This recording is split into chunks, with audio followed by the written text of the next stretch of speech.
Well, kids, we are officially in the throes of the long, cold off season. But that doesn't mean we can't have some fun.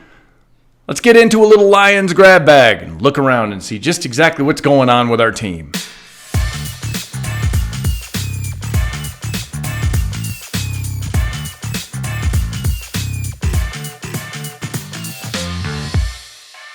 Before I get started, please subscribe to the Detroit Lions podcast channel. That's how we get to do what we do.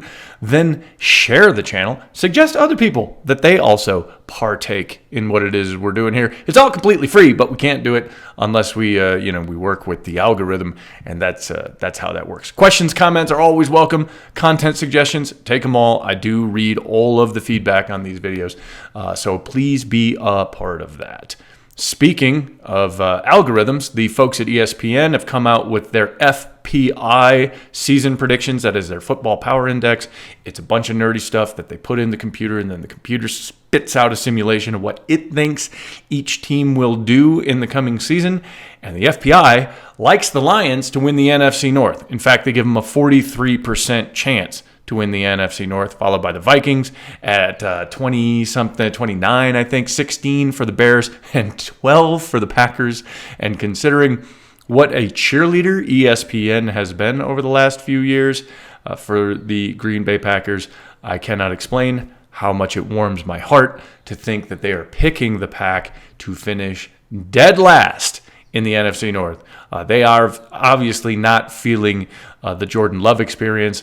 Either that or they've traded in all of their Packer green gear for Jets green gear. Either way, they like the Lions' chances to win the division, which obviously they're not alone in that. A lot of people are picking Detroit to do quite well this year, but I did think it was interesting that it's coming from the nerds, because when it comes from them, I tend to pay a little attention. Along with that, there is a 65% chance, according to FPI, that the Lions make the postseason. They like them a lot, whether they win the division or not, to get into the playoffs.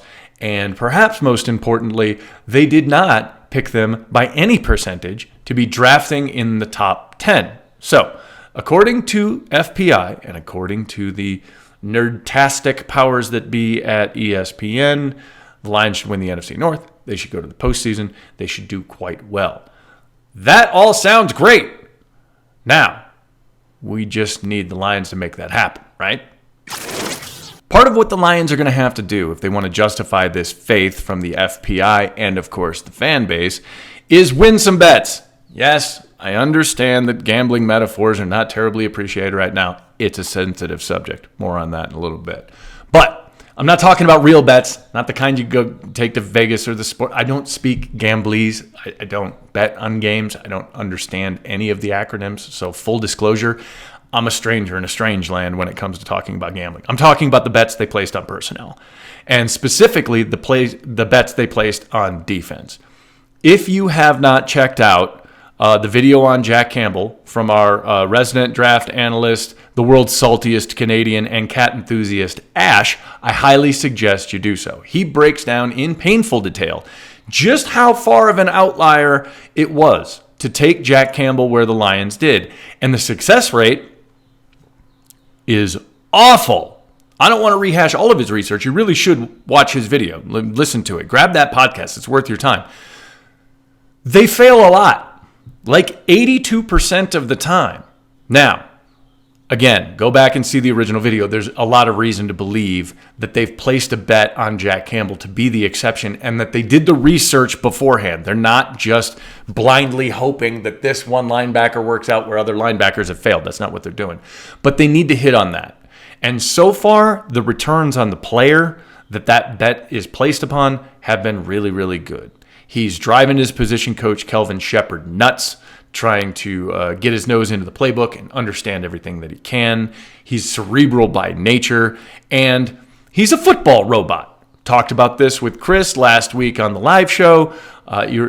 You're apt to get some fun from some different guys. The interview with Broderick Martin we did here at DLP was very enlightening. He's a really interesting cat. Sam Laporta seems like he's got some fun things to say. You're not going to get wacky from Jack Campbell or Branch, I don't think. Both of those guys are going to be pretty important in terms of these player personnel bets. But Jack Campbell is a football robot. He's going to go out there and play football. He's going to do it with his Clint Eastwood demeanor and his scratchy voice. Get off my lawn. But that's the guy you got. And they've got to win on that bet. They have to have gotten the guy that they thought they got. He's got to be running with the green dot by this time next year. That's the kind of wager they placed on that guy. And so far, the player and his efforts and everything he's doing indicates that maybe, just maybe, they're going to find themselves in the minority of teams that went for a linebacker in the first round and lived to tell the tale. Speaking of gambling, at the time of this taping, there have been no names, but it has been revealed that the NFL is investigating other teams and other players for potential gambling violations within the league and the league's policy. Wouldn't hurt my feelings if some of those played for the, LA Chargers. Nice schedule release video, Bolts. Something else in the grab bag this week that I feel like we've all gotten used to, and by we, I mean me. I've certainly just wrapped my head around it and kind of forgotten potentially about what a remarkable story this is. Tracy Walker being back is not getting near enough run in my mind. This guy's injured, blows out his Achilles in week 3, and he has been steadfast in his own rehab and his own social media, updating everybody about all the things he's doing, and he's taken part in off-season conditioning. I saw him sit down with the team reporter Tim Twentyman just last week talking about his impressions of camp and how everything's going and what he thinks of the schedule. They're asking him questions like he never got hurt. It's an amazing story. If he can continue, if there are no setbacks, and he can get out there and move, and when contact drills come up, he can stay true to his projection that he's going to be ready to go, that is an amazing story. And it's an amazing story from a lot of angles. I mean, the human part of it, just the recovery and the catastrophic nature of that injury and how it's changed over the last few years with guys coming back from it is one thing. But then there's the fact that this dude is coming back to a landscape that barely resembles the one he left in week 3. I mean, the Lions have drafted safeties or safety hybrids in back-to-back years. They signed Gardner Johnson. He's going to be coming back to a secondary where, quite frankly, at full strength, he's going to have to give it everything he can to keep up. And he was easily the highlight of that backfield at the time of his injury. So he's coming back, pushing himself, and into a much different competitive situation than he was before. And that all on the heels of that big contract. Not for nothing, his cap number doubles in 2024. So that motivation to get out there isn't purely an esprit de corps situation. He's got a huge financial motivation to make sure that he can contribute because he's going to be surrounded by guys that can play.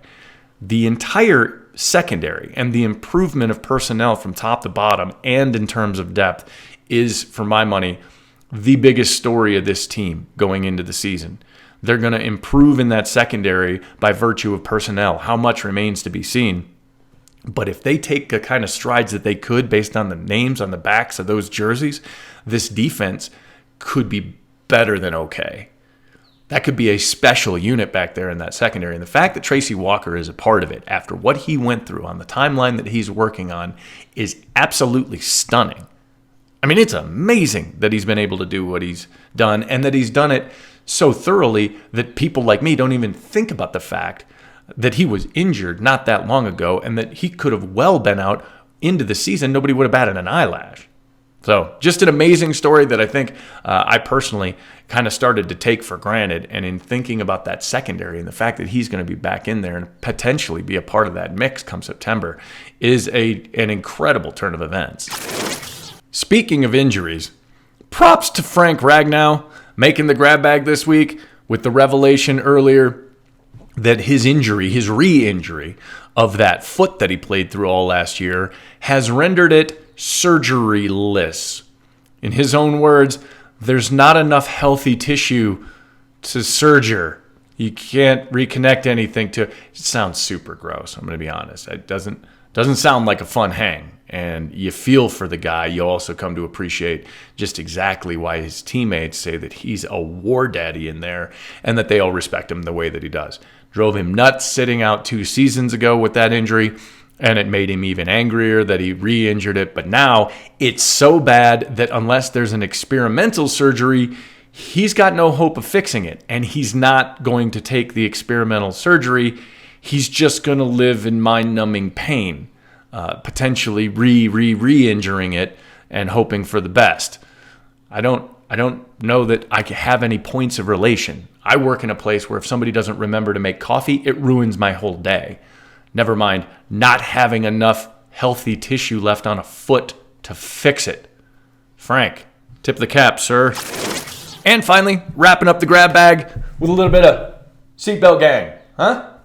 Get yourself one of these shirts. Shameless plug. It's for a charity.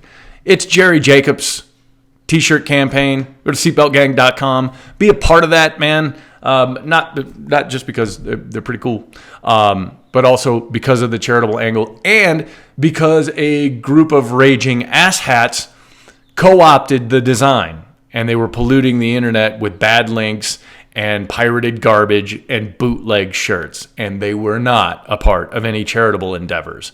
So don't help those people. We don't want the bad guys to win. We want the good guys to win, and the good guys are over there at Seatbelt Gang. So best to Jerry for that effort and for putting in the time and for putting up with the amazing scumbags that would mess with something like that. It's not right. It goes on way too much. The internet, I'm convinced, is about 99.7% a-holes.